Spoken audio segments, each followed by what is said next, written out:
Im heutigen Video geht es um eine Produktkombination aus Hardware und Software, die metallverarbeitenden Betrieben sehr viel Geld einsparen soll. Was genau das bedeutet, darum geht es im heutigen Video.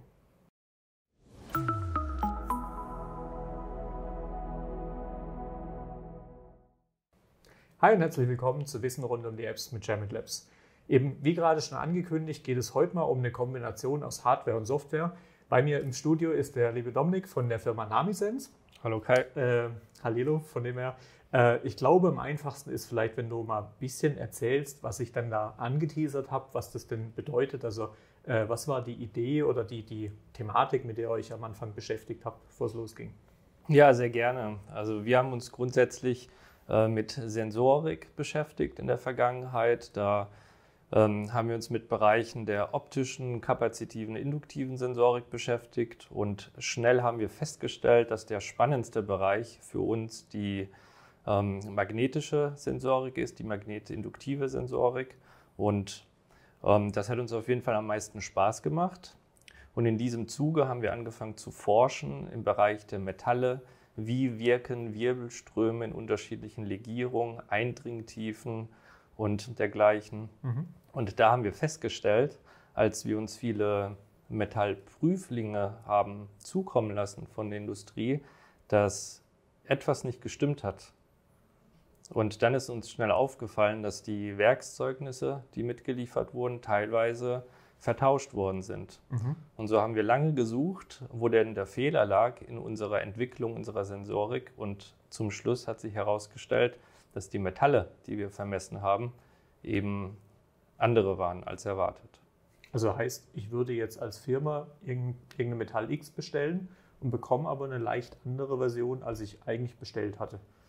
Ja, eine leicht andere ist gut gesagt. Ja, also du bestellst Gold und bekommst Silber in dem Fall. Okay. Also Edelstahl 4301 und bekommst Edelstahl 4571. Das hat völlig andere physikalische Eigenschaften in dem Fall. Okay, also seid ihr so ein bisschen als Kriminalpolizei auch irgendwie unterwegs, wobei, wir kennen uns ja jetzt schon ein paar Tage, wir haben ja zusammen das Ganze gestartet, also wenn ich es nur richtig weiß, ist es ja oftmals quasi sogar auf Lieferantenseite eigentlich unbekannt, dass da jetzt nicht 100% das eben drin ist, was eigentlich gedacht ist.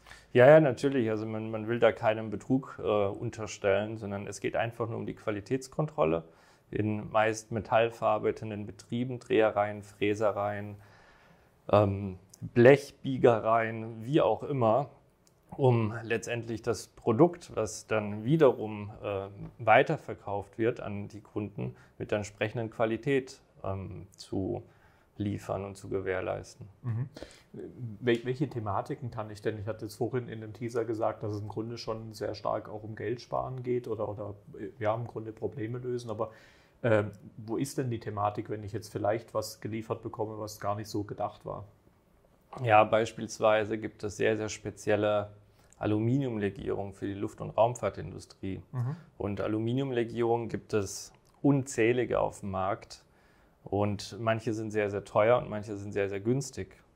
Und die für die Luft- und Raumfahrtindustrie, die benötigen spezielle Eigenschaften. Ja, und optisch mit dem Auge kann man das nicht prüfen. Deswegen benötigt das ein Messgerät, welches letztendlich validiert, um welche Legierung handelt es sich. Und wenn ich jetzt quasi das Falsche habe, so im normalen Alltag, dann kann es ja im Grunde eigentlich auch so ein bisschen Problematik in meinen Maschinen und Ähnliches geben, oder? Ja, das ist eine gute Frage. Also letztendlich in unserer Welt geht es darum, einen sehr hohen Durchsatz an Produkten zu gewährleisten. Das heißt, die Fräsmaschinen, die sind auf Maximum getrimmt. Und diese müssen dann beispielsweise 1000 Stück pro Stunde produzieren können.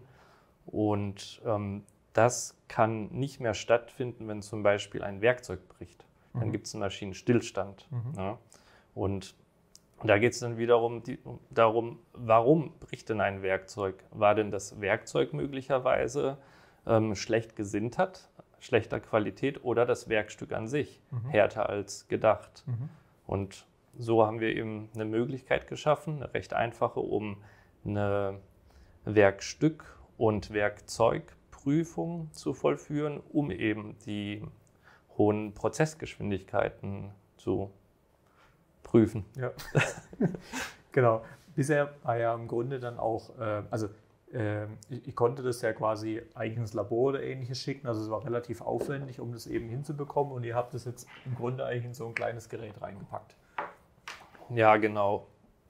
Labore sind meistens sehr, sehr zeitaufwendige Dinge. Dort werden die Legierungen auch sehr, sehr präzise vermessen, was sehr gut ist und das muss auch so bleiben. Meistens wird dort mit atomspektroskopischen Methoden gearbeitet. Dort wird eine chemische Analyse gemacht, die sagt, um wie viel Prozent von welchem Element ist im Metall enthalten. Das ist auch wichtig. Allerdings sind diese Messmethoden häufig mit radioaktiven Strahlern, die eine bestimmte Zertifizierung benötigen und für den einfachen Gebrauch schwer auszuführen. Und wir wollten eben dann eine Alternative schaffen dazu, messen zwar nicht die chemischen Eigenschaften, dafür aber die physikalischen. Und allein mit diesen Messwerten kann man schon sehr, sehr präzise sagen, um welche Legierung es sich handelt. Und vor allem strahlungsfrei und zulassungsfrei. Klingt ja nach Riesenvorteilen und vor allem denke ich halt eben ja auch, dass durch diese Baugröße es halt eben viel einfacher ist, gerade in einem Wareneingang oder so, halt eben leichter mal wirklich alles zu kontrollieren, weil das andere ist ja vermutlich immer stichprobenmäßig dann passiert. Ja, richtig, ja. Das ist eben handlich klein, mobil in die Hosentasche und eben auch dann in Kombination mit dem Smartphone kann man dort relativ dynamisch auf Kundenbedürfnisse eingehen, neue Funktionalitäten einprogrammieren, ist nicht so stark gebunden an Elektronikkomponenten, neue Produktgenerationen und so weiter. Also die Dynamik und Flexibilität ist dadurch sehr, sehr groß. Ja. Sehr schön. Vielleicht könntest du uns einfach mal kurz zeigen, wie das Ganze denn funktioniert. Ja, sehr gerne. Also letztendlich haben wir hier das Messgerät mit dem Sensorkopf hier unten dran, ein Prüfstück, welches ich mitgebracht habe und man legt es auf und was man machen muss, ist an 5 unterschiedlichen Stellen auflegen, um einen gewissen Mittelwert über die Legierung zu erhalten. Die Sequenz, die wird detektiert. Es werden die elektrische Leitfähigkeit und die magnetische Leitfähigkeit an der Stelle detektiert. Und nach dem 5. Mal erhalten wir dann, um welche Legierung es sich handelt. Ja, das ist jetzt Aluminium, Magnesium, Silizium 05. So, jetzt habt ihr ja im Grunde diese Aufteilung zwischen dem Display im Telefon und quasi der separaten Hardware. Wie ist es denn auf eurem Weg jetzt? Würdet ihr diese Entscheidung wieder so treffen? Habt ihr da Vorteile für euch eben auch in einem ganzen Fortgang erkannt? Ja, auf jeden Fall. Das ist ein riesengroßer Vorteil, weil wir dadurch nicht begrenzt sind. Und zwar begrenzt in Bezug auf die Vielfalt, die wir noch hinein implementieren können an Funktionalitäten. Denn vom Messprinzip her ist es ein allgemeines Messprinzip, womit man sehr, sehr viele Applikationen meistern kann. Es geht nicht nur um die Metallidentifikation, sondern beispielsweise um die Lackdickenmessung oder Zinkschichtdickenmessung oder Foliendickenmessung und so weiter.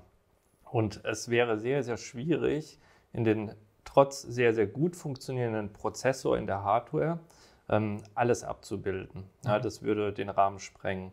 Und im Smartphone, in der App, da sind wir frei. Da ist sehr, sehr viel Rechenpower zur Verfügung. Notfalls können wir auch Cloud-basiert arbeiten, dort die mathematischen Modelle laufen lassen, zurückspielen. Also die Welt ist da offen in dem Fall und das möchten wir auch so beibehalten.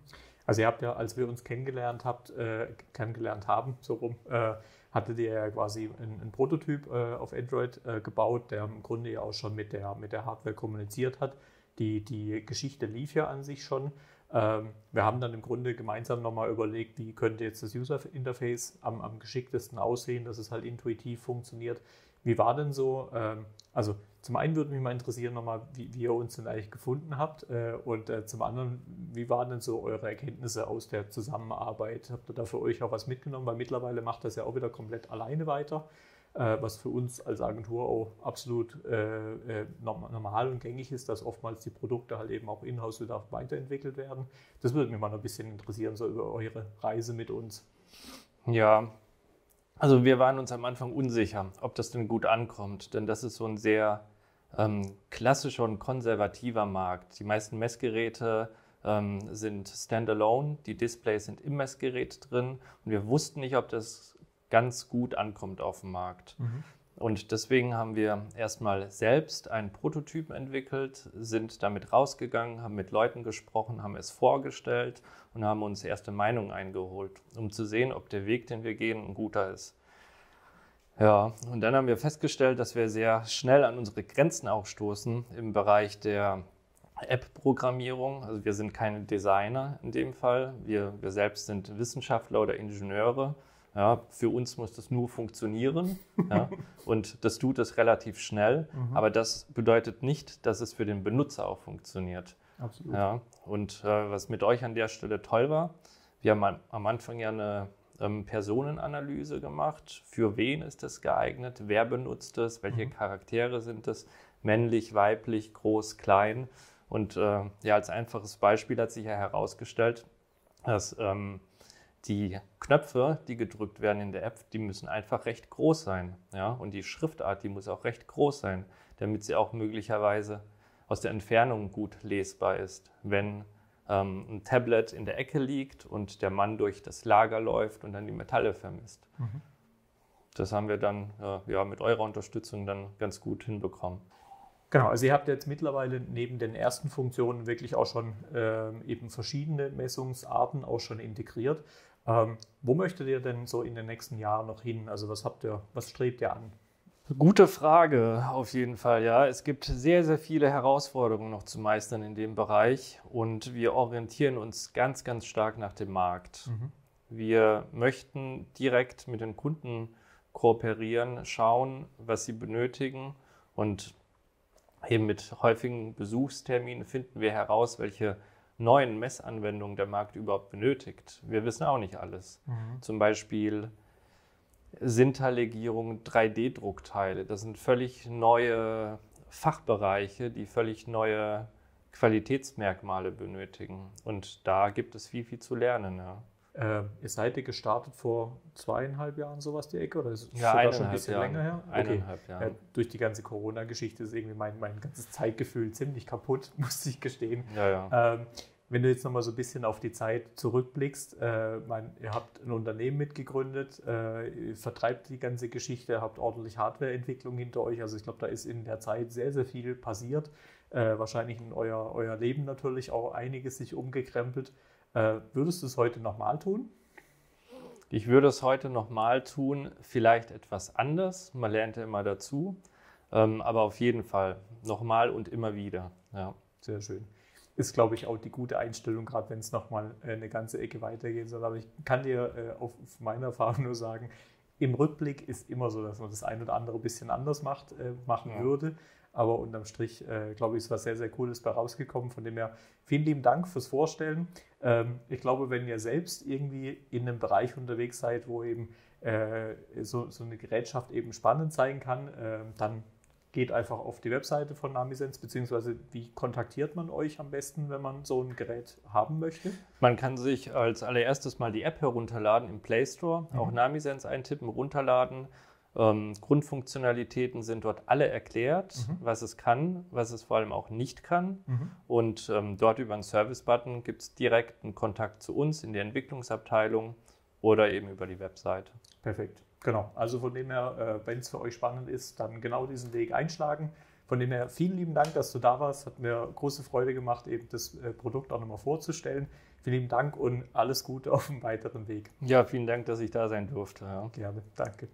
Und euch viel Spaß, lasst es euch gut gehen und natürlich ihr abonnieren und so weiter, wie immer.